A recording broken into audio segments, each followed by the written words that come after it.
Welcome है। पहले आप एक क्लिप देखिए, नेपाल में प्रोटेस्ट के क्लिप्स हैं। क्या आपको पता है कि महज एक जेएनजी प्रोटेस्ट है या फिर ये बहुत बड़ी एक कॉन्स्पिरेसी है? जी, मैंने लास्ट वीडियो में ही बता दिया था कि ये महज एक प्रोटेस्ट नहीं है, ये बहुत बड़ी कॉन्स्पिरेसी थी नेपाल में सरकार को गिराने की। जैसे जैसे क्लिप्स आ रहे हैं, इतना वायलेंस जो कि एक छोटे से प्रोटेस्ट से स्टार्ट हुआ। देखिए, नेपाल में अप्स एंड डाउन थे, ऐसा नहीं है कि अप्स एंड डाउन नहीं थे, गवर्नमेंट में दिक्कतें थी, लेकिन इसके लिए सारी चीज़ें तहस नहस हो चुकी है। मतलब कि एक एक चीज़। और आपको एक बात शायद पता नहीं होगी कि जो फॉर्मर रॉ ऑफिसर हैं, जो पुराने एक रॉ ऑफिसर रिटायर्ड हैं, उन्होंने 1 महीने पहले ही प्रोडिक्शन कर दिया था कि नेपाल में सरकार गिरेगा, और नेपाल में सरकार गिर गई।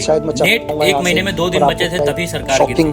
और इसके पीछे किसकी कॉन्स्पिरेसी है, कितनी बड़ी साजिश है कि जो यूथ पूरा 10 दिन 15 दिन के अंदर खबर आने मतलब आप जो क्लिप देखेंगे तो बहुत ही डिस्टर्बिंग है। फाइनेंस मिनिस्टर को मारा जा रहा है, सब लोगों ने, जितने भी लोग हैं उन्होंने रिजाइन कर दिया है, सबको हेलीकॉप्टर से उठाया जा रहा है, चॉपर से रेस्क्यू किया जा रहा है, दौड़ा दौड़ा के कुत्ते की तरह मारा जा रहा है। हर एक शोरूम में आग लगा दिया गया है, हर एक घर को जला दिया गया है, मीडिया हाउस तक को जला दिया गया है, कोई भी सेफ नहीं। इवन जो इंडिया के और बॉर्डर इलाकों में जो लोग, कुछ लोग भाग के आ रहे हैं, वो भी बोल रहे हैं कि वहाँ पे आम आदमी को भी नुकसान पहुँचाया जा रहा है।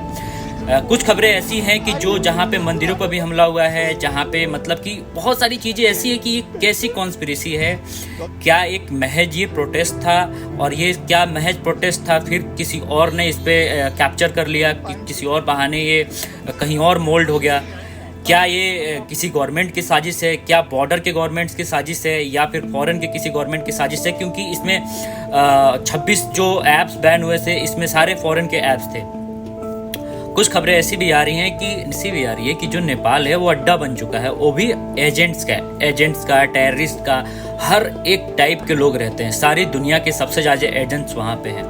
तो ये क्या, ये आज का ये जो था, मतलब कि जो भी हुआ है नेपाल में अभी हो ही रहा है कि जो हथियार रखने वाले गोडाउन्स थे, जो आर्मी के गोडाउन्स थे, उसको लूट लिया गया। जो बड़े बड़े गोडाउन्स थे, क्या अपने देश में क्षति पहुंचा के ही चीज़ें हो सकती है, या फिर किसी, मतलब कि अभी तक का जो जितने भी क्लिप्स आए हैं ये बहुत ही डिस्टर्बिंग है। एक प्रधानमंत्री की जो पूर्व प्रधानमंत्री थे, उनकी वाइफ को जला दिया गया। ये कौन सा प्रोटेस्ट है? मतलब कि प्रोटेस्ट है, होना चाहिए, और भी तरीके हैं, लेकिन किसी को मार के नहीं, उसको सजा देने के और भी तरीके हैं। उसको जेल दे सकते हैं, उसको कैद कर सकते हैं, बहुत सारी तरीके होते हैं। ठीक है, ये जाने अनजाने में कैसे हुआ?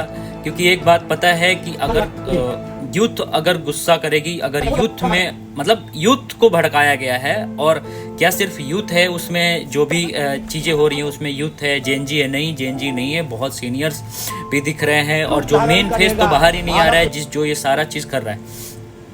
ठीक है, तो क्या ये समझ से बाहर की बात है कि 1 महीने पहले ही इसका प्रेडिक्शन हो चुका था कि सरकार गिर सकती है?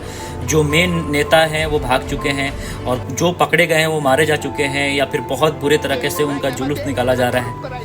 ठीक है, तो अपना ओपिनियन और अपना पॉइंट ऑफ व्यू रखिए। क्या आपको पता है? जो कुछ एक चीज़ है जो आपको पता हो, शायद मुझे पता नहीं है, तो आप मुझे ज़रूर बताइए, आप शेयर कीजिए। Thank you so much.